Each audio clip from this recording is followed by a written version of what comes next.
Now listen carefully. आने वाले 30 minutes आपकी लाइफ के सबसे रेयर मोमेंट्स में से एक होने वाले हैं। तो कॉपी और पेन रेडी रखना। Let's begin. मुझे बताओ, तुम अगर कोई एडिक्शन से ओवरकम करना चाहते हो तो तुम क्या करते हो? तुम कोई ऐसा रीज़न ढूंढते हो जिस रीज़न की वजह से तुम्हें ये आदत छोड़नी है।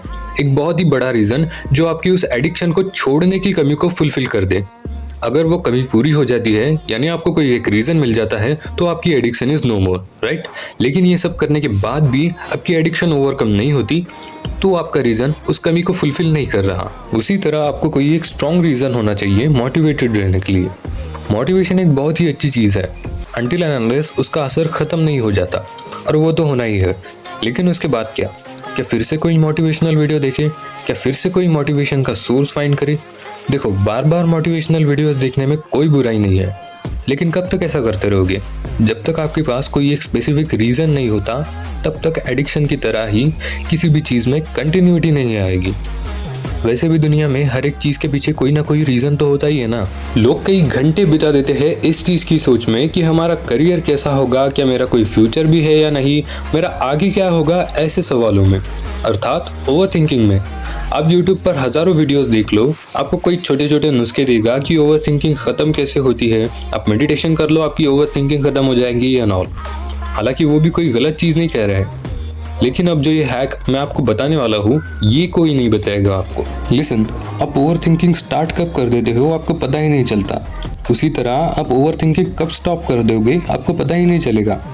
जब भी आपका माइंड ओवर थिंकिंग स्टार्ट कर दे, आपको सिग्नल मिलेगा कि उस चीज़ को अप्लाई करने का टाइम आ गया है। और वो चीज़ क्या है?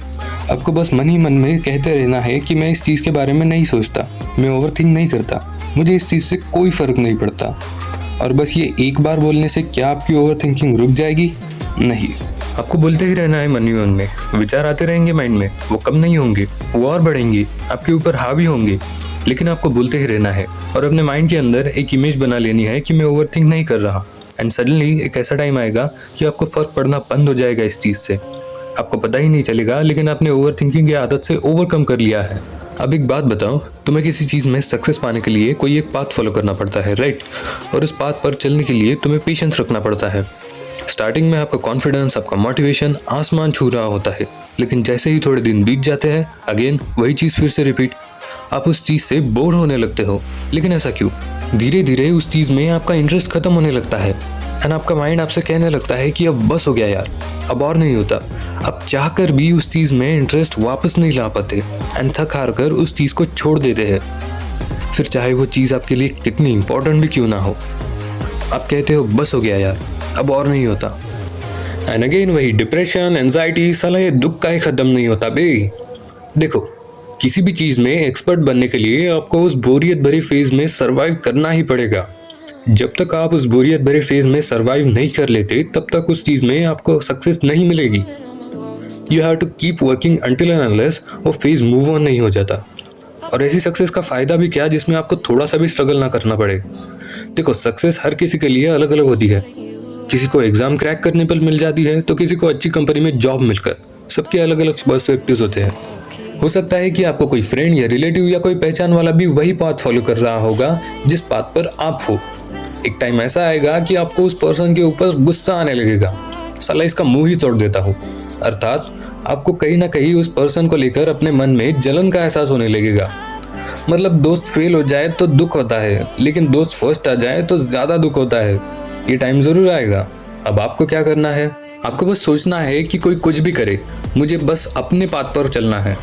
कोई क्या कर रहा है इस चीज़ पर ध्यान ना देकर अपने लक्ष्य के ऊपर फोकस्ड रहना है। जंग में जिस तरीके से घोड़ों के फेस पर राइट एंड लेफ्ट साइड पर मेटल प्लेट्स लगाई जाती है ताकि घोड़ा सिर्फ अपने लक्ष्य पर ध्यान दे, बस उसी तरह आपको भी ओनली एंड ओनली आपका टारगेट ही दिखना चाहिए। हमारे इंडियन सिस्टम ऑफ एजुकेशन में अक्सर ऐसा होता है कि हमारे माँ बाप जो बोले बच्चा तो वही करेगा। पापा ने बोला है बेटा डॉक्टर बनेगा तो बनेगा, घर वालों ने बोला है बेटा हमें तुम्हें इंजीनियर बनते हुए दिखना है तो तुम्हें बनना ही पड़ेगा।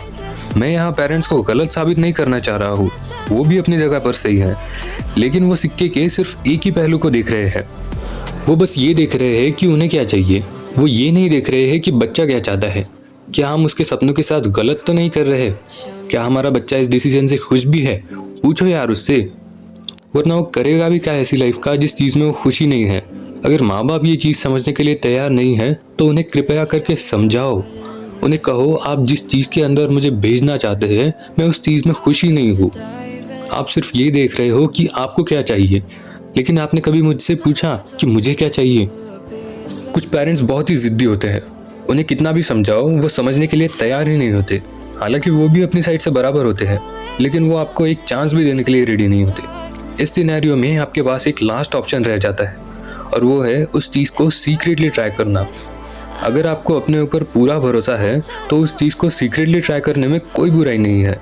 एंड जिस दिन उस चीज़ का रिजल्ट मिलेगा उस दिन आपके मम्मी पापा को आपके ऊपर पूरा भरोसा हो जाएगा।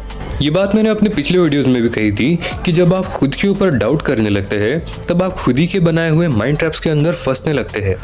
आप नोटिस करना कि आपने जिस टाइम खुद के ऊपर सेल्फ डाउट किया है आपने अपने मेंटल हेल्थ को बिगाड़ा है। उदाहरण, आपने अपने फ्रेंड सर्कल में देखा होगा कि कोई एक ऐसा पर्सन होता है जो कि काफ़ी चीज़ों में आपसे बेटर होता है, एंड आप उसी चीज़ को लेकर अगेन ओवर थिंकिंग स्टार्ट कर देते हैं एंड अपने अंदर बहुत सारी कमियों को ढूंढने लगते हैं।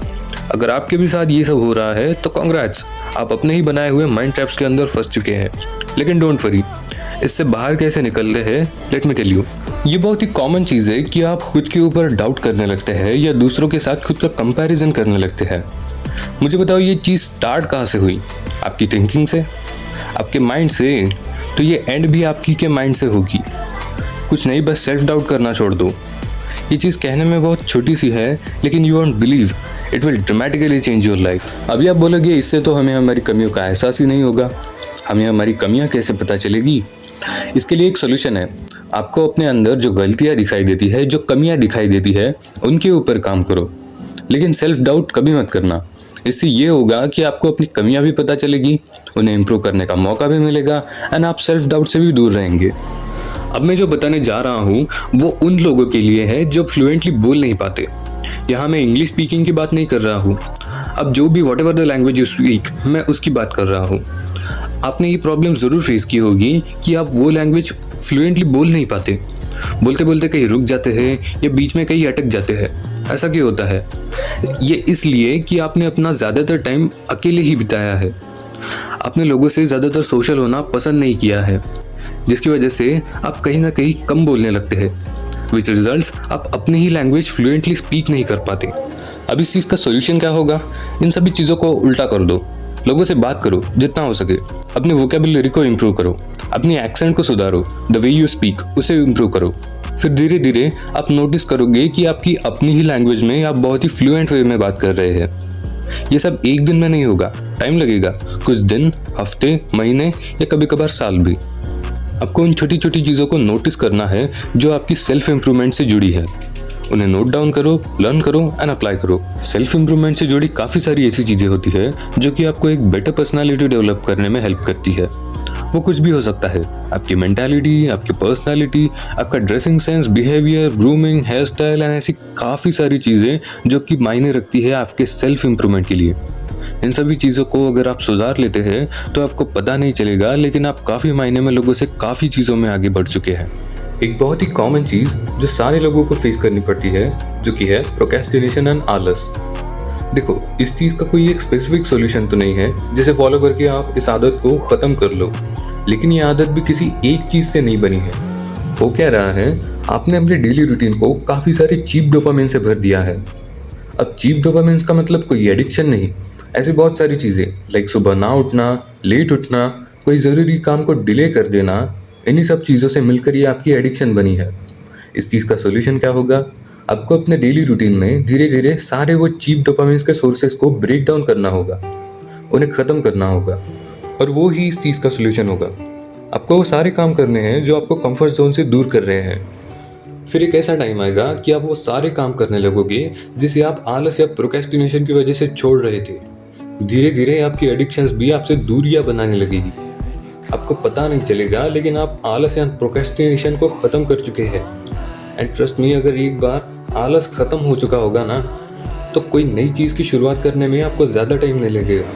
मराठी में एक कहावत है, ऐकावं जनाचं करावं आपल्या मनाचं। मतलब अगर आपकी लाइफ में वो फेस चल रहा है कि मैं कौन सा करियर लूँ, आप लोगों से एडवाइस ले रहे हो कि मुझे कौन सा करियर लेना चाहिए, मन में एक थॉट भी है कि मुझे इसी चीज़ में जाना है, लेकिन घर वाले बोल रहे हैं कि इस चीज़ में कोई करियर नहीं है, तुम फालतू में अपना टाइम वेस्ट कर दोगे। फैमिली तो फैमिली, लेकिन बाहर वाले भी बोल रहे हैं कि इस चीज़ में तुम्हारी कोई भलाई नहीं है, भले ही उन्हें इस चीज़ का घंटा कोई ज्ञान ना हो।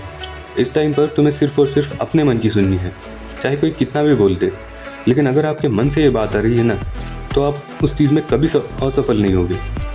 और ये चीज़ सिर्फ करियर के लिए नहीं, जो भी थॉट्स आपके मन में चल रहे हैं ना, उन सब के लिए अप्लाई होती है। हर वो चीज़ जिसमें आप कंफ्यूज हो एंड आपको रास्ता नहीं मिल रहा। कभी कभी ऐसा भी होगा, आपको समझ नहीं आ रहा होगा कि मुझे करना क्या चाहिए। अब तो अंदर से फीलिंग भी नहीं आ रही कि मैं क्या करूँ। इस टाइम पर आप कोई ऐसे पर्सन से एडवाइस ले सकते हो जिसे उस चीज़ में ज़्यादा नॉलेज है। वो आपको उसके पर्सपेक्टिव से सही डिसीजन देगा। आपको पता है, हमारा प्रेजेंस ऑफ माइंड हमारी डेली लाइफ में काफ़ी इंपॉर्टेंट रोल प्ले करता है। प्रेजेंस ऑफ माइंड एक ऐसी चीज़ है जिसमें अगर आप एक्सपर्ट बन गए ना, तो आप वो गेम चेंजर प्लेयर बन जाओगे। आपकी डिसीजन मेकिंग बहुत ही ज़्यादा स्ट्रांग हो जाएगी, बार बार जोन आउट नहीं होगे, आपकी थिंकिंग एबिलिटी फास्ट हो जाएगी। एंड अगर आप किसी कॉम्पिटिटिव एग्जाम की तैयारी कर रहे हो ना, तो आपके लिए ये चीज़ सोना है। प्रेजेंस ऑफ माइंड को डेवलप करने के लिए कुछ एक्सरसाइज है जिससे आप इसे इम्प्रूव कर सकते हो। जैसे अगर आप किसी रूम में हो, आप उस रूम में सभी चीज़ों को देखो एंड आँख बंद करके उन सभी चीज़ों को रिकॉल करो। खुद को क्वेश्चन करो कि अगर मेरे साथ कोई एक पर्टिकुलर सिचुएशन हो जाती है तो मैं उस केस में क्या कर सकता हूँ, मुझे क्या करना चाहिए। किसी फ्रेंड या और किसी के साथ वो सिचुएशन हो जाए एंड मैं उस सिचुएशन में होता तो मैं क्या करता। आप मेडिटेशन भी कर सकते हो जिससे आप अपनी थिंकिंग एबिलिटी को बढ़ा रहे हो। इन सभी छोटी छोटी एक्सरसाइज से आप अपने माइंड को ट्रेन कर रहे हो आने वाली अपकमिंग प्रॉब्लम्स के लिए। देखो, आप बिलीव करो या ना करो, लेकिन मैनिफेस्टेशन एक ऐसी चीज़ है जिससे आप अपने ड्रीम्स को रियलिटी में चेंज कर सकते हो। There are many ways of manifestation, but आपको सिर्फ और सिर्फ उसके रिजल्ट को देखना है, ना कि उस प्रोसेस को। In my opinion, manifestation is like a magic, not a magic but a process by which you are making your dreams true. YouTube पर आपको बहुत सारी वीडियोस मिल जाएगी मैनिफेस्टेशन के ऊपर, आप उन्हें सर्च करके अप्लाई भी कर सकते हो। Now let's talk about failure. Suppose आप कोई काम करते हो पूरे जी जान से एंड उस काम का रिजल्ट आने के बाद आप उसे फेलियर कंसिडर कर देते हो, तो वो एक्चुअल में फेलियर नहीं बन जाता। Failure is not a failure until and unless you are considering it as a failure. Simple सी चीज़ है, आप उस काम को फेलियर कंसिडर ही मत करो, you should consider it as a mistake and उस मिस्टेक को इम्प्रूव करो एंड नेक्स्ट टाइम उस चीज़ का ध्यान रखो। देर आर मेनी पीपल्स जो कि उन छोटी छोटी मिस्टेक्स को फेलियर समझ बैठते हैं एंड डीमोटिवेट हो जाते हैं एंड अपनी मेंटल हेल्थ को बिगाड़ लेते हैं, जबकि वो बात ज़्यादा बड़ी भी नहीं होती है। उन चीज़ों को ढूंढो जो आपकी हेल्प कर सकती है आपकी मिस्टेक्स को इम्प्रूव करने के लिए, ना कि उस चीज़ के बारे में बैठे बैठे सोचते रहो एंड ओवर थिंकिंग के लूप में फंसते जाओ। ये तो था मिस्टेक्स के बारे में, लेकिन क्या इन सब चीज़ों के बाद ये सोचते रहना है कि ये तो सिर्फ एक मिस्टेक थी, अब आगे कुछ नहीं करना है? नहीं, उन सब चीज़ों के ऊपर एक्शन लो जिसके बारे में आपने सोच रखा है, जिन ड्रीम्स को आपने इतने महीनों सालों से सोच रखा है, काम करो उन सब चीज़ों के ऊपर। अगर आप यहाँ तक आ चुके हो तो आप 90% लोगों से आगे हो जो कि आने वाले और नॉलेज को मिस करने वाले हैं, तो रेडी रहना।